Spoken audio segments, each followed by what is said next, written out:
आणि आता पाहणार आहोत टॉप 9 राजकीय बातम्या। देवेंद्र फडणवीस आज दिल्लीला जाणार, नरेंद्र मोदी आणि अमित शहा यांची भेट घेणार, उपमुख्यमंत्रीपद सोडण्यावर चर्चा होणार, सूत्रांची माहिती। अजित पवार गट आज पराभवानंतर आत्मचिंतन करणार। अजित पवार गटाच्या मंत्र्यांची आज सकाळी 10 वाजता देवगिरीवर बैठक, तर संध्याकाळी 5 वाजता पक्षाच्या आमदारांसोबत अजित पवार यांची बैठक होणार।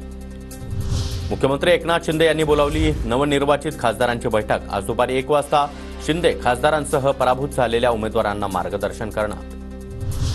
शरद पवार गटाचे नवनिर्वाचित खासदार आज शरद पवार यांची भेट घेणार। दुपारी 2 वाजता राष्ट्रवादीच्या प्रदेश कार्यालयामध्ये पवार खासदारांना मार्गदर्शन करणार।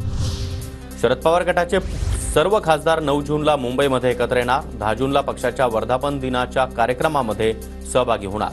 वायबी चव्हाण सेंटर या ठिकाणी सोहळ्याचं आयोजन।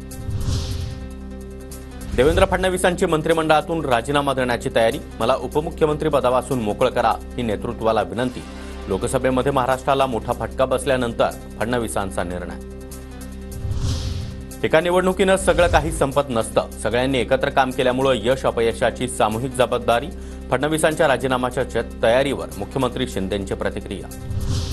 देवेंद्र फडणवीसांनी सरकारमध्ये राहून संघटनेसाठी काम करावं, कोर कमिटीची फडणवीसांना विनंती। आमचा निर्णय ते मान्य करतील, भाजप प्रदेशाध्यक्ष बावनकुळेंकडून विश्वास व्यक्त।